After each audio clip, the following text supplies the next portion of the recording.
Obrigado, Amanda. Sejam muito bem-vindas, doutora Gisele, Irimar. É um enorme prazer ter vocês aqui a bordo. Acho que já foi apresentada, né? Irimar é a presidente da ABRAFAC, a Associação Brasileira de Facilities, e a doutora cuida de um hospital pequeno, né, doutora? A Santa Casa de Porto Alegre, que é um prédio emblemático, aí, que tem uma história incrível, é um hospital muito bacana, muito interessante, faz um trabalho bastante importante, né, na operação desse hospital. Eu tenho muitos amigos que atuam aí. Eu queria, né, bater um papo sobre esse tema, porque, na verdade, a hotelaria e a área de facilities dentro de uma instituição de saúde pode ser muito terceirizada, né? Embora a gente tenha aí muitos hospitais com autogestão de várias áreas, inclusive lavanderias próprias em alguns casos, e área de manutenção predial própria, higiene própria. Há hospitais com serviços híbridos, onde parte é próprio, parte terceirizado, e há hospitais que terceirizam todos os serviços, ou grande parte, né? Quando a gente fala de portaria, segurança patrimonial, quando a gente está falando de manutenção predial, engenharia clínica, inclusive.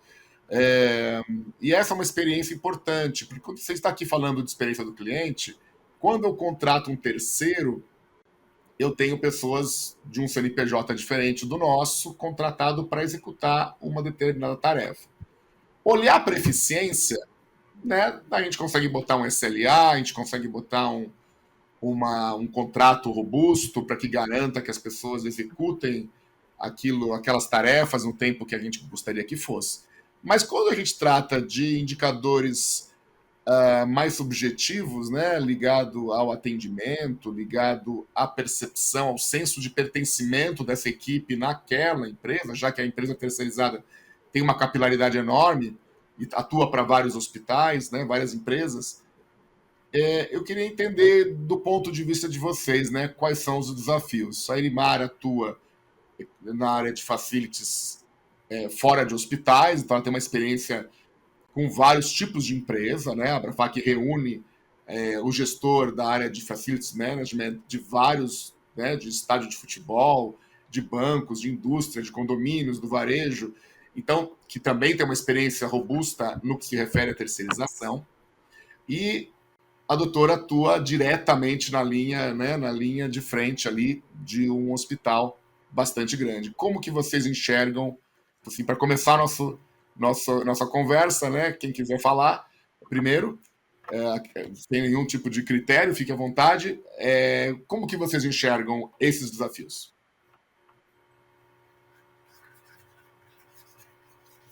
Bom, então eu abri o microfone, né? Fala, doutora. Acho que as duas abriram. Bom, então, primeiro, Marcelo, super obrigada pelo convite, é um prazer imenso. Eu vou começar porque eu tenho certeza que a Irimar ela tem muito mais coisa para falar do que eu. Então, quando a gente começa falando menos coisas, é melhor, né? Se eu deixar ela falar antes, aí eu tô ferrada, literalmente. Então, vamos começar, vamos lá. Boa noite, gente. Muito obrigada mesmo por esse convite especial.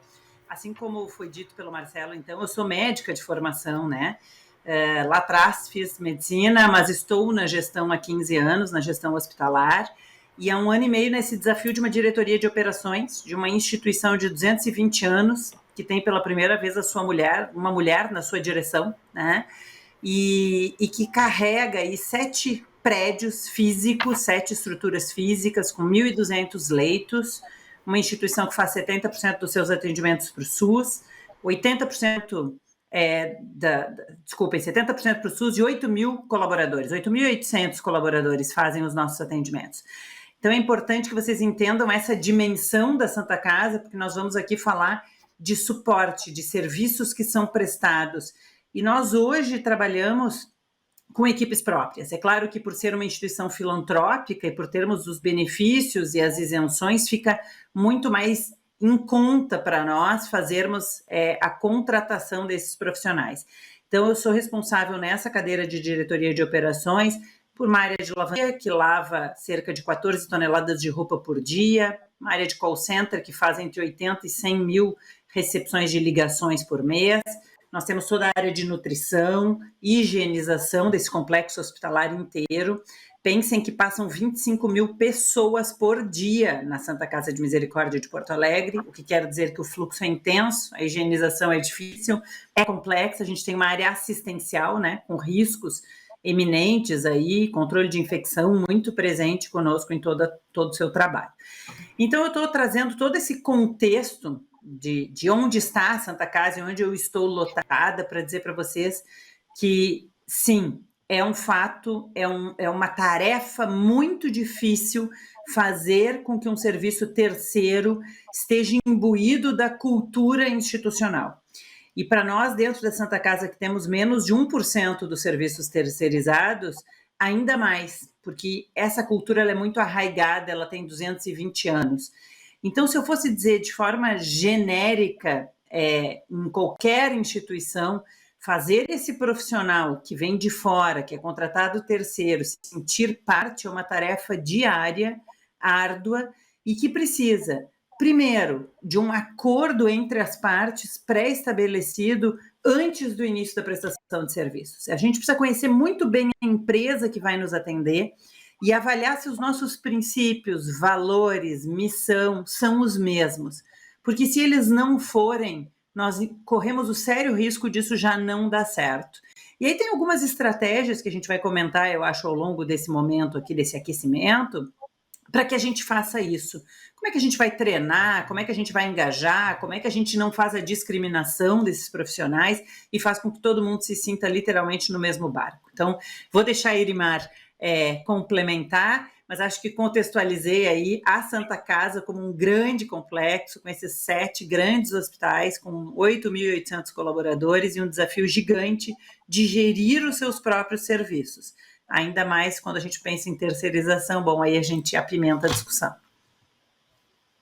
Obrigado, doutora. Isso aí. Bom, boa noite a todos. Eu também quero agradecer muito a oportunidade de estar aqui, agradecer ao Boegger pelo convite, ao Hospitalar, que enfim, é um momento tão esperado aí, né, pela área da saúde. Anualmente eu acompanho e é bem interessante. Eu hoje estou à frente da Abrafac. A Abrafac é a Associação Brasileira de Facility Management Property Workplace. É uma associação com 19 anos, completa 19 anos agora.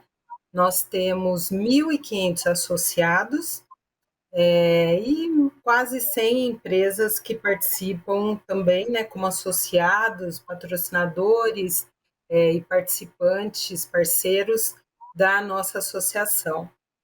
Fora isso, eu também trabalho um pouquinho, né, eu sou Facility Management do SESC, que é o Serviço Social do Comércio, e atuo aqui em São Paulo e eu cuido aí de 7 prédios, e também sou gerente de operações. E assim como a doutora Gisele acabou de falar, eu também estou à frente, é a primeira vez que uma mulher está à frente tanto da presidência da Abrafac, quanto da gerência de operações, onde o cargo que eu ocupo hoje no SESC, o que é bem interessante.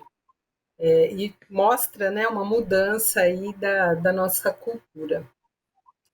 Bom, falando de desafios, assim como a doutora Gisele acabou de falar, quando eu recebi o convite e me preparando e pensando para estar aqui com vocês, eu acho que o cerne da questão de todo o desafio é o que a Gisele acabou de falar, são os valores, é conseguir contratar empresas, e aí vale para tudo, né? Para as empresas ou para a equipe própria, como conseguir contratar empresas que tenham valores, que compartilhem valores com a sua empresa.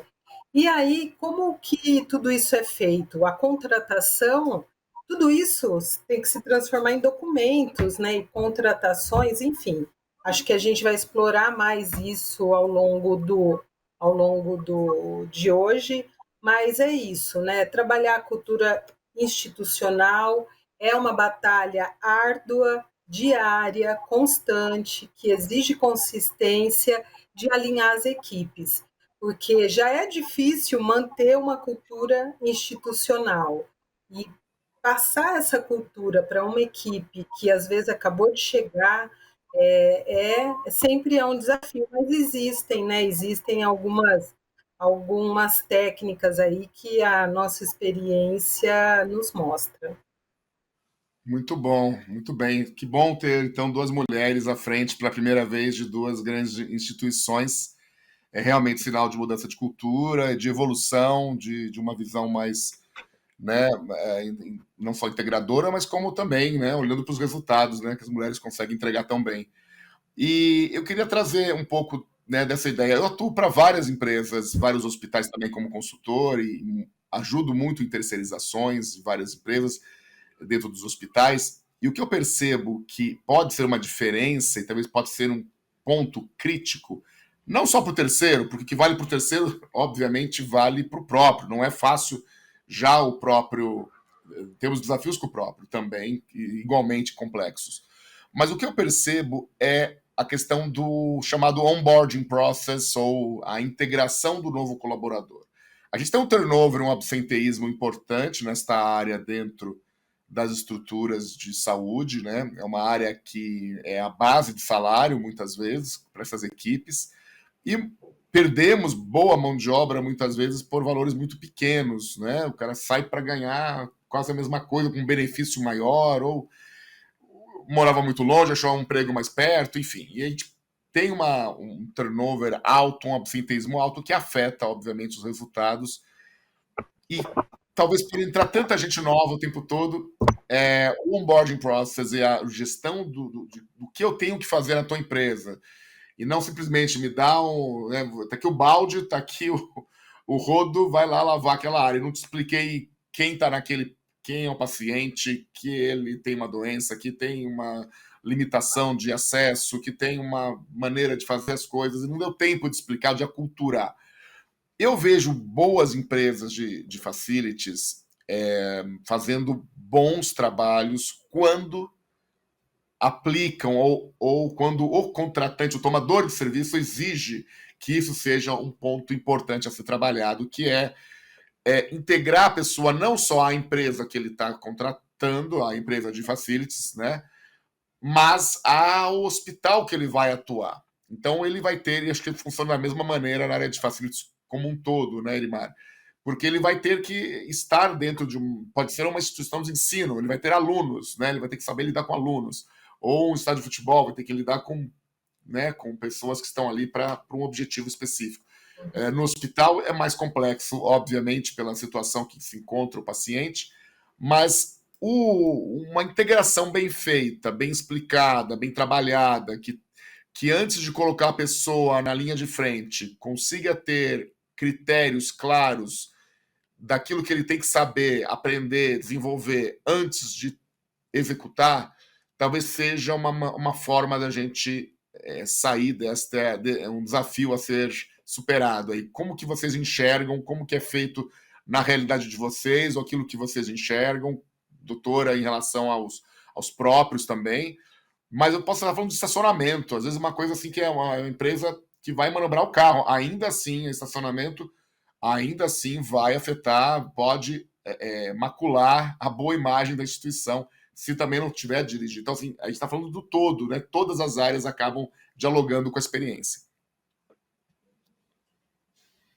Sim, bom, acho que eu vou começar aqui. Marcelo, olha, pela minha experiência, o sucesso começa antes, né, na especificação dos serviços no edital de contratação. Então, nós trabalhamos com edital de contratação, tudo tem licitações, enfim, né, processos de compras. Cada empresa tem a sua, mas eu infelizmente não posso escolher os fornecedores. Eu tenho que ter critérios transparentes e aí eles podem participar, enfim. Mas é aí que começa todo o sucesso ou não, né? Ou o insucesso do processo. Porque nós temos que transformar tudo isso que a gente falou, a cultura institucional, os acordos pré-estabelecidos, os valores da empresa, isso tem que ser transformado num documento. De que maneira?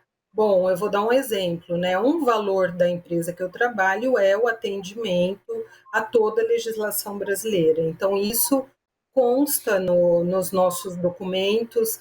Nós, antes de é definido que a cada pagamento tem uma série de documentos que são entregues, tudo o que acontece se não for cumprido. E assim outros, né? Inovação, enfim, todos os valores, e aí cada empresa, né, tem o seu. Depois disso, nós temos o processo já é longo, né, de uma contratação. Depois nós temos reuniões iniciais, onde a gente lê o contrato juntos, porque essa parte burocrática não é tudo, mas é uma parte muito importante que não pode ser menosprezada. E a partir daí começamos o trabalho com as equipes. Então, temos reuniões com as equipes, isso depende, porque quando a gente pega uma equipe de limpeza, é uma equipe numerosa, vigilância já é uma equipe menor, eu cuido de todo o escopo de manutenção predial, então são equipes diversas, tem equipes que vão no prédio uma vez ao mês, tem equipes que estão lá semanalmente, algumas semestralmente, então são muitas pessoas para a gente conseguir alinhar e traduzir a entrega, ter a mesma qualidade lá no fim. E para ajudar, nós, assim como os hospitais, né, o SESC também trabalha com serviços. Então, a entrega da qualidade de serviços é muito intangível, né?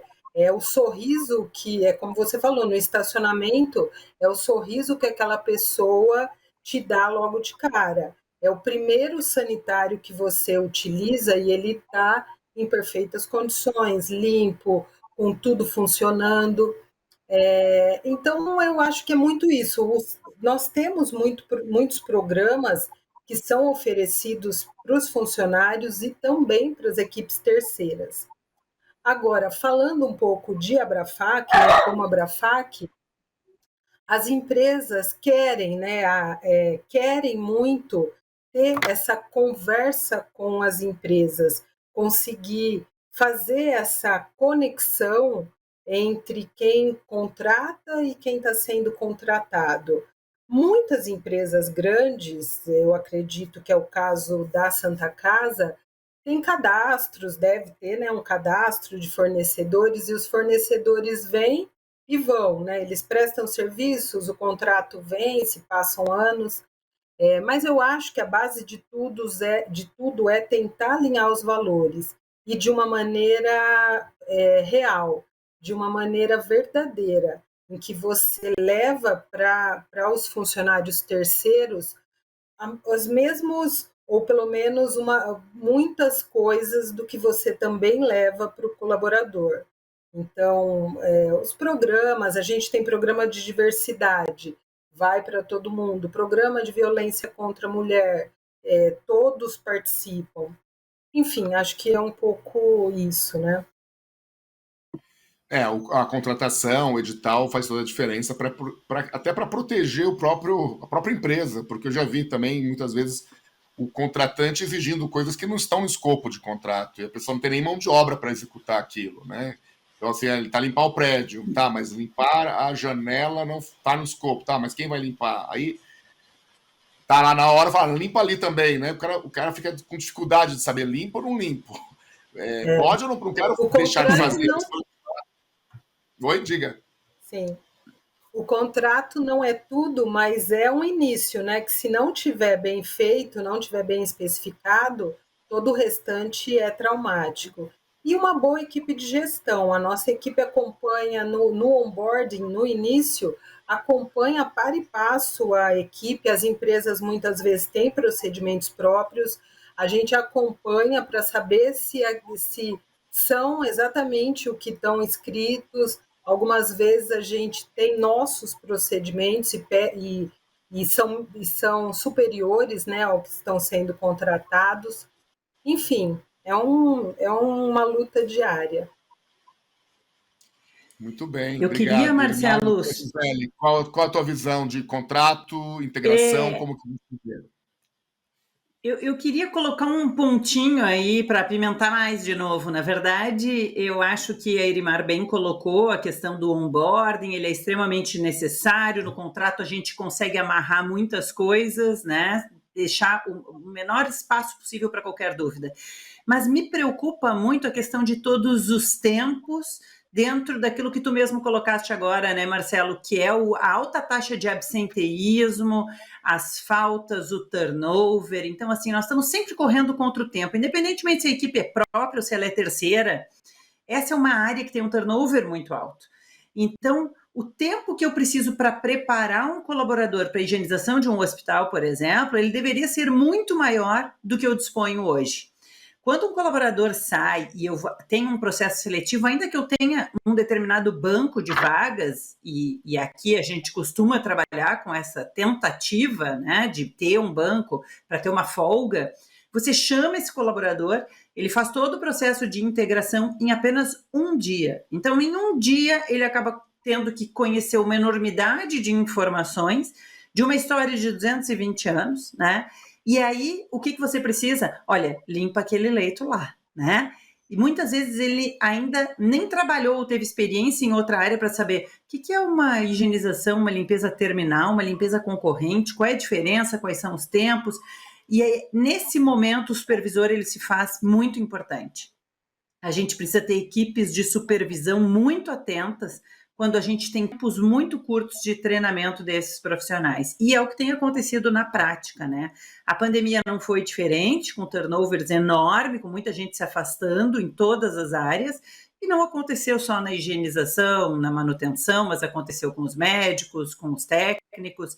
Então, eu deixo esse ponto de discussão de o tempo que nós dispomos hoje para treinar antes de colocar essas pessoas lá no front, ele é suficiente? No meu entendimento, ele não é suficiente. Tá? E fazendo até uma reflexão mesmo, sobre muito... Não é, né? Não é. Eu ia trazer uma reflexão sobre... Muito tempo atrás, eu trabalhei como médica de posto de saúde. Eu fiz medicina de família e comunidade na minha formação há uns bons 20 anos. E eu me recordo que eu perguntei para os profissionais, o agente comunitário de saúde, bacana esse profissional, morador da região, 2º grau completo. Perguntei, qual é a formação que vocês têm? Aí me responderam, a gente fica 5 tardes antes de entrar aqui. 5 tardes numa sala. Você acha que é suficiente colocar um profissional que tem contato direto com as famílias, com um posto de saúde, com informação, com lei geral de proteção de dados, com tudo isso acontecendo? Em 5 tardes, você pega uma pessoa de 2º grau e coloca ela a atender 3.500 pessoas, 700 famílias, né? Então, essa reflexão, acho que ela cabe nesse momento da gente pensar bem, porque, por vezes, o custo-benefício é maior de eu contratar um terceiro. É mais fácil, ele que se responsabilize pelas faltas, ele que coloque amanhã alguém se engravidar, se tiver licença saúde, mas não é bem assim na hora da entrega, né? Então tem que estar bem alinhado com o contrato, como disse Erimar. E os problemas são os mesmos, né? Quer dizer, é pouco tempo no próprio, é pouco tempo no terceiro. A questão é que quando se contrata, se espera que o terceiro faça, às vezes, algo que você não tinha capacidade de fazer. E pode não estar acontecendo e haver uma frustração maior. Então, isso tem que entrar de alguma maneira. Mas em alguns lugares, em algumas regiões principalmente, o turnover é tão alto que se você gastar o tempo que deveria para treinar e capacitar essas pessoas, você não tem ninguém para fazer executar o serviço. Então, exige um banco de talentos ali enorme, um trabalho do RH dessas empresas muito bom de conseguir comunicar a execução da tarefa de uma maneira rápida, de uma maneira boa, lúdica, gamificação, seja lá o que for que você consiga fazer para que possa colocar ele rapidamente pronto para atuar. E a gente está falando de recepção, que é linha de frente, a gente está falando de manutenção, que envolve risco, né, à saúde do usuário, seja ele funcionário, cliente, enfim. A gente está falando de lavanderia hospitalar, de estacionamento, são áreas quase todas críticas, essenciais. Na pandemia ninguém parou. Na pandemia essas áreas todas estavam na linha de frente atuando. E é muito complexo. Então acho que esse é um ponto para a gente pensar mesmo. Essa pimentinha foi bom, porque esse tempo que a gente considera adequado é algo para a gente revisitar. Eu acho que tanto no próprio como no terceiro. No terceiro, passar talvez a ser uma exigência contratual, né, e de SLA, de todo mês saber qual que foi o desempenho. Porque, olha, eu dou treinamento há muitos anos, mais de 20 anos, né? Tem lugares que você vai e as pessoas que você treina são sempre as mesmas. Aquelas que têm que ser treinadas nunca vão, porque elas são tão imprescindíveis no setor que elas não. E quem vai já podia dar o treinamento no teu lugar, de tanto que ela sabe. E isso, às vezes, é capaz. O líder tem que olhar, né? Tanto o terceiro como o próprio, para falar: peraí, essa pessoa da noite precisa ser treinada?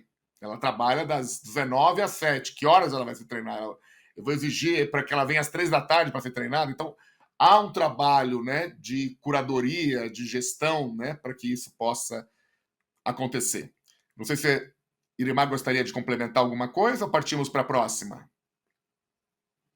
Não, é isso. Eu acho que um ponto de atenção, né, e é algo que a gente tem trabalhado, é colocar, porque a gente vai melhorando, né, vai amadurecendo como profissional, como empresa e como mercado também. E o que eu vejo, isso que você falou, o treinamento, a gente ter treinamento obrigatório, ou até, muitas vezes, a gente pede para a empresa apresentar como ela faz a atualização dos profissionais, mas isso sozinho também é só um papel, né? A gente tem que acompanhar a gestão disso tudo, é muito importante. E também, né, algo que eu me lembro que no passado fazíamos muito quando o funcionário, não o terceiro, o funcionário chegava, nós conseguíamos fazer 2 semanas de treinamento, depois levá-lo para 3 unidades, onde ele ficava uma semana em cada uma, entendendo, para que ele entendesse o que é a empresa e como as pessoas trabalham, oferecem serviço, antes de colocar essas pessoas no front. Mas sempre é um equilíbrio, porque as vagas estão em aberto, a gente está sempre com menos gente trabalhando do que. Sempre tem vagas, né? Nunca é suficiente os processos seletivos, enfim. Eu acredito que é um desafio comum, né? No Marcelo, eu Congresso. queria. Oi, doutora, pode falar. Não, eu só ia complementar o treinamento.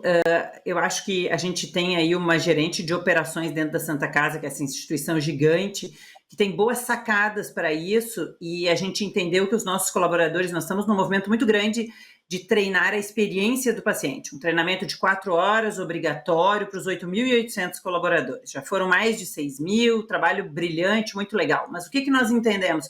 Que o colaborador da higienização, por exemplo, ele precisava de um treinamento mais específico, de coisas do tipo bater na porta, se apresentar, falar o que veio fazer aqui, entender o quão importante ele é, e aquele trabalho é importante no controle de infecção.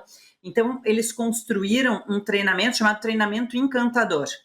E esse treinamento é repetido várias vezes ao longo do ano, tenha ou não o turnover, as pessoas chegam a fazer ele mais de uma vez, e nós vemos uma satisfação por parte do colaborador, porque ele consegue entender também o papel dele, consegue agradecer muitas vezes o fato de ter sido incluído e de ter tido essa oportunidade de entender o real papel, e não simplesmente eu estou limpando um quarto, estou limpando o chão, mas eu estou fazendo alguma coisa de útil nesse processo assistencial. E a gente tem um resultado de satisfação desses colaboradores muito alto. Então, fazer isso com o terceiro, acho que é sensacional também, a gente ter essa oportunidade. Não queria perder essa oportunidade de falar dos treinamentos, né, continuados. E envolver o terceiro nos programas, como a Irimar falou, né, os programas que são da empresa serem também comuns ao terceiro, porque também a redução de custo, desperdício, ESG, sustentabilidade, não é apenas para a equipe própria. Obviamente, quem vai atuar dentro da empresa tem que estar munido das mesmas ferramentas e conhecer os mesmos interesses, objetivos do tomador. E eu queria colocar para vocês que no congresso, que nós teremos agora em maio, do Congresso de Hotelaria e Facilities, nós teremos uma mesa no segundo dia com a ONA, com a Giovanni, que é a diretora, uma das gestoras ali da ONA, em que vai ser apresentado um spoiler do novo manual de qualificação dos serviços terceiros. Então, porque para o tomador de serviços, ele vai contratar um serviço de higiene, ou de assessoria, de elevador, de manutenção de elevador, ou de manutenção predial, né? ou mesmo higiene hospitalar, portaria e segurança. Então, como que ele deveria avaliar esses serviços? Então, haverão requisitos. Igual a ONA já certifica hospitais, ela vai então certificar, ela já faz isso, mas o manual está sendo revisitado para ser lançado este ano. E no Congresso será apresentado pela primeira vez como que esse manual será, né, orientado, para que vai olhar. Eu já dou o spoiler do spoiler aqui, falando que é muito baseado em evidências. Então, assim, a gente quer ver evidências. Tem que olhar, o auditor, quando for olhar, ele vai olhar para evidências. Não adianta falar que faz se você não tem evidência. Não adianta ter construído a evidência no dia anterior. A evidência tem que ser de longo prazo, médio prazo. Os auditores vão ser preparados para olhar para esse manual e falar, sim, essa área tem qualidade ou não tem qualidade. Ela vai ser certificada e aí o tomador de serviços, ao contratar um prestador, poderá falar, o meu critério é contratar uma empresa que seja certificada com selo de qualificação da ONA na prestação de serviços, porque eu sei que já usa produto sustentável, que já faz logística reversa, que já faz tratamento da água, que, enfim, tudo que precisa ter naqueles requisitos. Então, eu queria como que vocês enxergam isso, né? O que muda para o tomador de serviços, como que vocês enxergam isso pode facilitar, isto ainda assim, isso não vai chegar, obviamente, lá na ponta, né? No senso de pertencimento, no senso de... Ainda exige um trabalho da liderança. Como que vocês enxergam isso?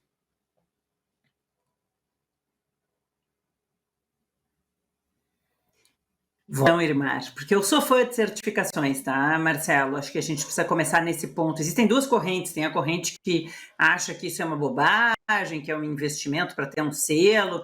Eu acho que a certificação, ela sempre traz qualificação. Todo mundo melhora os seus processos. A questão de não ter uma evidência fake, né? Cria um documento, bota ali no Excel, numa planilha e mostra que fez. Não, você tem que mostrar um ciclo completo. Isso é muito bacana. E eu fico muito feliz em saber que a ONA vai fazer isso, porque até hoje a ONA é uma certificadora que trabalha muito a questão de qualidade médico-assistencial, né? Nós somos certificados ONA 3 e nós vemos no nosso processo de acreditação e certificação que é muita batida em cima da linha de cuidado, dos indicadores, dos protocolos médico-assistenciais, mas essa parte toda ela não está sendo realmente vista com um olhar mais atento. Então, legal que a ONA vai olhar para isso. Algumas outras certificadoras olham, por exemplo, nas suas avaliações, manutenção predial, né? Se está ok, se não está.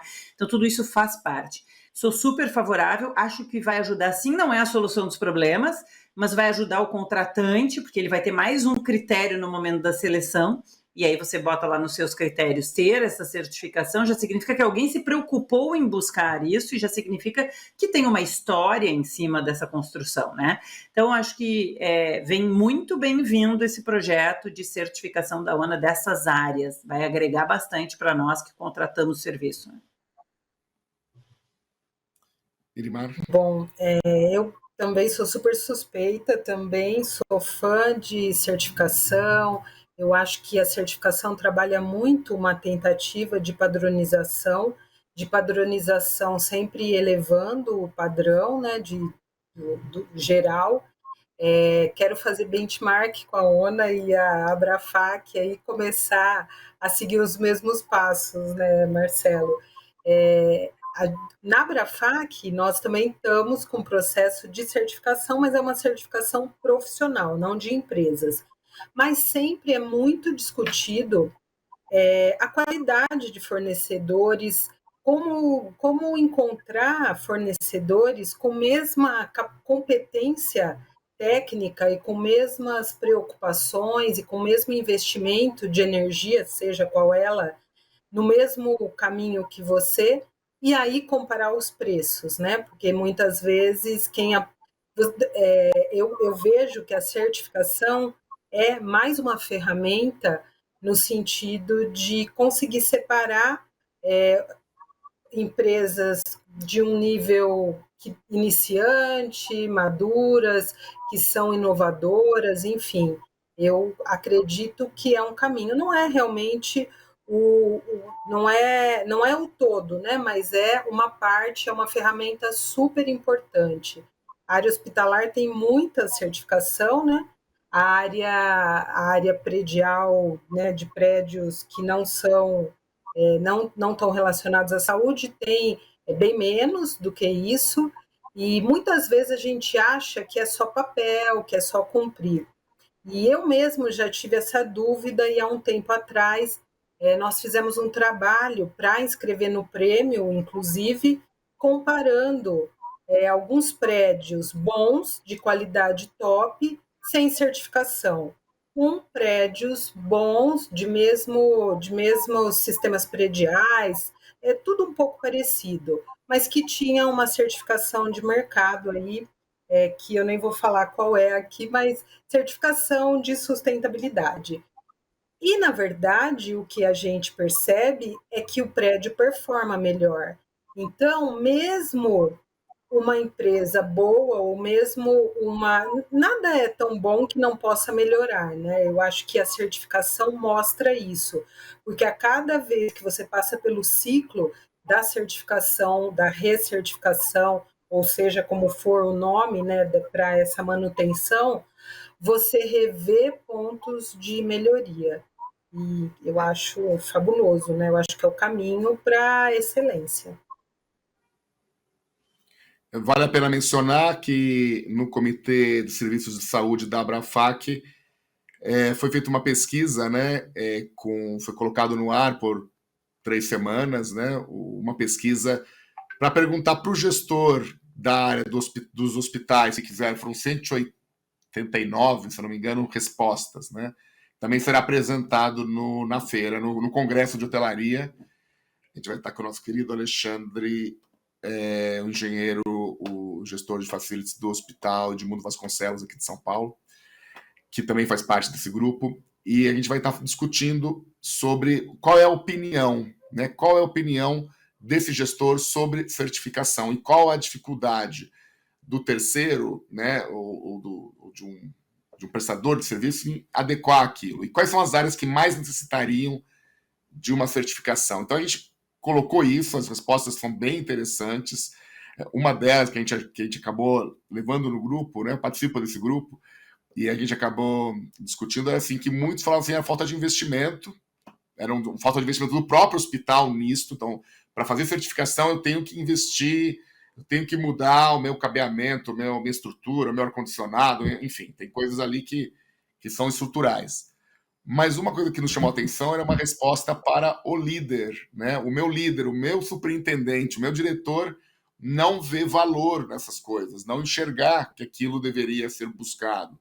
Então, por exemplo, muitas vezes se busca o menor custo, né? E não aquele que vai entregar o melhor resultado. E muitas vezes, apesar de toda a qualificação e certificação, o comprador ou serviço que vai contratar mesmo serviços ou mesmo produtos, tanto faz, ele vai olhar para o menor custo unitário e não obrigatoriamente a performance desse produto ou desse serviço ao longo de um período, o que muitas vezes nivela o mercado por baixo. Então isso foi identificado nessa pesquisa, né? Então a pessoa muitas vezes vou comprar um lençol de baixa qualidade e o problema é a lavanderia que lava minha roupa. Não, o problema é o lençol que você comprou de baixa qualidade que dura, né, metade da vida útil que duraria um lençol de boa qualidade. Ou eu não quero comprar uma de boa qualidade porque eu não controlo a evasão de roupa. Então, por que eu vou comprar um lençol que dura 12 meses se ele vai se evadir em 90 dias? E aí acaba nivelando por baixo, em vez de tentar resolver e equacionar esses problemas. Então, nessa pesquisa, ficou claro essas questões, onde muitas vezes traziam essa questão da liderança, ou da falta de entendimento da liderança sobre esses serviços. A doutora é médica, superintendente, mas está na operação, né? Vive a operação, conhece a operação, mas essa não é a realidade, nem sempre é a realidade. Muitas vezes esse gestor ele não conhece, a distância dele para a área estrutural, para o edifício como um todo, é muito grande. E muitas vezes não consegue enxergar que deveria, de fato, investir nessa área. como que vocês enxergam esse fenômeno aí desse gestor que está no meio do caminho, o gestor de facilities, o gestor de hotelaria, de um hospital, como convencer para certificar, convencer para uma contratação melhor, para a compra do mais caro, muitas vezes, em detrimento de uma qualidade melhor? Marcelo, Olha, aqui a gente tem um ponto. Desculpa, Eu ia falar do ponto puxar. diferença custo-valor. Só diferença custo-valor. Acho que fica esse recado. Qual é a diferença, né? E para mim, mesmo sendo hoje diretora de operações, eu tenho pares na diretoria para aprovação de absolutamente tudo. Então, quando eu me enxergo que um lençol tem X lavagens ou 2X, eu consigo mostrar isso, mas não com tanta propriedade, se eu conseguir mostrar valor agregado. É muito complexa essa relação entre quem realmente não está lá na ponta. Então, eu só queria deixar bem clara a diferença entre custo e valor. Por isso, vou deixar a Irimar falar e volto, mas assim, acho que é importante, essas palavrinhas, elas fazem toda a diferença. O que é custo e o que é valor. Perfeito. Irimar?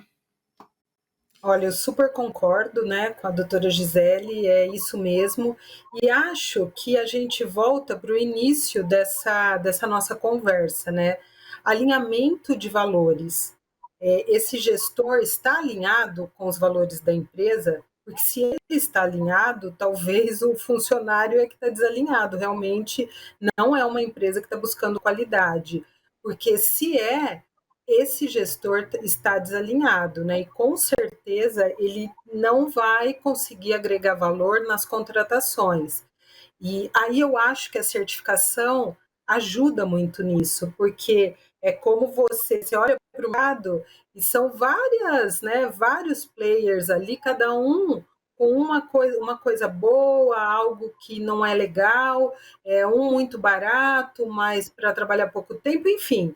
Eu acho que a certificação ajuda muito nisso, para você conseguir identificar o que é que você precisa e pegar valores de empresas que tenham um nível de qualidade ou que busquem, né, pelo menos isso, de maneira igual. E aí sim a discussão de valores começa a fazer sentido, né? Você pode abrir uma planilha, discutir detalhes, mas antes disso, tudo um valor baixíssimo pode ser caro quando ele não te entrega o que ele te vende, assim como algo muito caro pode ser barato se ele te entrega excelência, perfeição e não te dá problemas, né? Então tem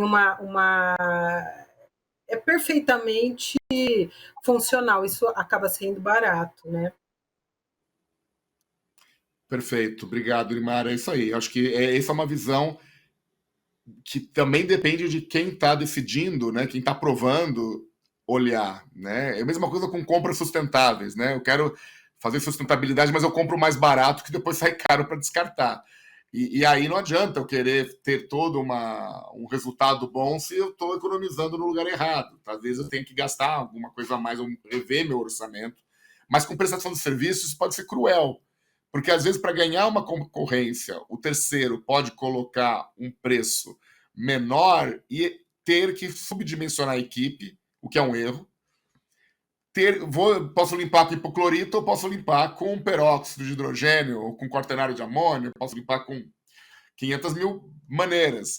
Eu talvez não incentive a melhoria dos serviços porque eu estou colocando minha régua muito embaixo. E aí eu nunca vou crescer nesse sentido. Mas vamos ouvir a doutora falar do custo-valor que ela jogou no ar e falou que ia voltar com essa explicação. Na verdade, eu sou uma apaixonada por geração de valor em saúde, né? Estudo bastante o tema e na saúde ele é uma equação, onde no numerador a gente tem os desfechos que importam para o paciente, de experiência do paciente, e os desfechos clínicos positivos, e no denominador o custo. Então é essa equação que precisa fechar, e não é essa equação que precisa fechar só para síndrome metabólica, para dor lombar, essa equação ela precisa fechar para absolutamente tudo, para a compra do lençol, para a compra do insumo, para alimentação, para nutrição, porque se eu tiver desperdício, no final das contas eu posso ter um investimento muito maior no começo. Então, por isso que eu acho que é importante, na hora em que a gente está trabalhando com outros colegas, para essa questão, a gente trazer de forma bastante clara a diferença entre o que é o valor e o que é o custo. Tem um valor agregado nisso, né? Que não é só a experiência de estar num lençol 200 fios, mas é também a durabilidade desse produto. É quantas vezes menos eu vou ter que repor por mau uso ou por higienização, porque eu já lavei ele muitas vezes e já não posso aproveitar. Então, tudo isso tem que fazer parte da nossa conta, né? Da mesma forma que na saúde a gente olha o paciente como um todo numa linha de cuidado, a gente tem que olhar os materiais e os processos como um todo. Então, essa era a minha provocação nesse sentido de custo e valor. É claro que se a gente for só pelo recurso, a gente vai pelo mais barato, né? Mas quantas vezes se compra coisa mais barata e no outro dia ela não funciona? Então, acho que a gente tem que pesar bem isso e fazer esse entendimento nos pares. Óbvio, Marcelo, tu falaste muito bem, né? Eu também me surpreendi quando me convidaram para a cadeira de diretoria de operações. A primeira reação para o CEO foi: eu vou ser diretora de operações, sou médico, você pode me colocar na área de qualidade, mas eu não entendo nada de lavanderia, não entendo da máquina de lavar da minha casa, vou lavar 15 toneladas por dia. E ele falou assim: você vai usar de forma muito consciente, porque você conhece o desperdício na ponta. Você sabe que a pessoa joga o pano para secar a chuva. Você sabe que essas pessoas limpam o vidro com o pano do campo cirúrgico. Vai ser muito importante para a gente, colega. Vai ser muito importante que a gente tenha um olhar assistencial numa diretoria de operações. E vem dando certo. A gente vem conseguindo resultados bem bacanas com essa agregação aí entre assistência e operações. Porque a operação, né, ela é sistêmica, então é importante ter a visão de fora da área também para olhar para dentro da área de uma maneira diferente. E, obviamente, você não tem que entender o funcionamento da máquina de lavar. Você tem que entender, de fato, qual é a métrica desejada, qual é a possibilidade de resultados, enfim, isto é o ponto. E é bem isso que você falava do valor, né? De olhar para o desfecho. O desfecho não é só clínico. Eu limpar mal um quarto pode gerar um desfecho de um retorno de paciente em até 30 dias maior, porque eu limpei de forma errada, com a pessoa errada, com a pessoa que não sabia, não aprendeu. E, de fato, como foi falado aqui, exige uma técnica. Não é da noite para o dia que as pessoas aprendem. Essas pessoas, muitas vezes, nós contratamos, eles são auxiliares de higiene, ou faxineiros de locais domésticos, são faxineiros domésticos. Ele vira um auxiliar de higiene, que é outra coisa, não é um faxineiro. Ele é um auxiliar de higiene que ele está reduzindo a taxa de infecção hospitalar. Ele está trabalhando numa equipe multiprofissional, multidisciplinar, e isso não é óbvio para ele, a não ser que a gente conte para ele. E para o terceiro, principalmente, o terceiro muitas vezes não se enxerga ali naquela posição, ou vai embora porque foi tão mal feita essa integração que quando ele começa a descobrir que vai ter que limpar vômito, sangue, ele acaba tendo uma rejeição daquilo, que não foi preparado para aquilo e ele não aguenta. A mesma coisa para recepcionista de pronto-socorro à noite, que vai trabalhar sob pressão, que vai ter que aguentar. E aí que entra a beleza da gente trabalhar com competências, que, aliás, também é um assunto que a gente vai discutir no Congresso, né? Que eu olhar, nem todo recepcionista tem que ser igual. E, ao contratar com o terceiro, eu teria que validar quais competências que eu quero daquele profissional. Quem limpa a limpeza terminal e a concorrente não tem que ser obrigatoriamente o mesmo profissional. Eles têm aptidões diferentes. E não é para o próprio. O terceiro vai seguir a mesma regra que eu seguiria se fosse próprio. Então, nós temos pouco tempo, infelizmente, essa conversa está deliciosa e importante, mas eu queria deixar aí 1 minuto para cada uma contar, fazer um fechamento, né, das palavras finais que tem para nos dizer aí sobre, então, que dica, que orientação poderia dar aí para quem está nos ouvindo aqui hoje sobre conseguir maximizar esses resultados.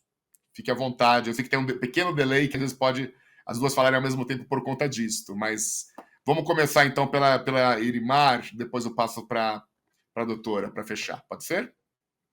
Pode. Bom, então vamos lá. Olha, nesse 1 minuto eu quero convidar todo mundo a participar da Abrafac, né? Porque eu acho que tudo isso que nós falamos a gente traduz em missão, visão, valores e como traduzir tudo isso no final. E é impossível uma empresa treinar todo mundo em tudo. E as associações no caso, aqui o palco para quem trabalha com facility, que é um escopo gigante, né? Enfim, né? Um escopo tão diferente, é o palco para a gente atuar, para a gente discutir.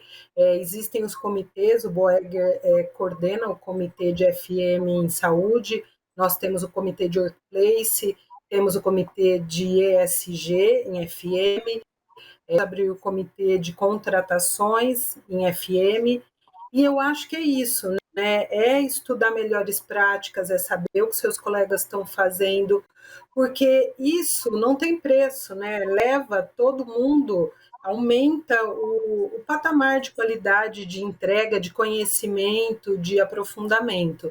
Então, meu 1 minuto é esse. Eu quero convidar todo mundo a participar. Dias 15 e 16 de agosto tem o nosso Congresso Brasileiro também, e nós estaremos aí na Hospitalar prestigiando, né, a parte de facility.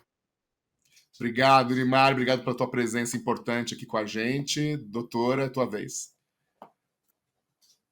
Bom, gente, eu quero mais uma vez aproveitar para agradecer o convite desse mundo tão diverso, né, que a gente vive, dizer para vocês que foi um grande prazer. Se isso aqui foi o aquecimento, imagino que o Hospitalar deve estar bem boa e bem cheia de temas quentes, né? Marcelo trouxe aí um estudo instigante para que a gente possa evoluir nessa discussão durante o evento da Hospitalar.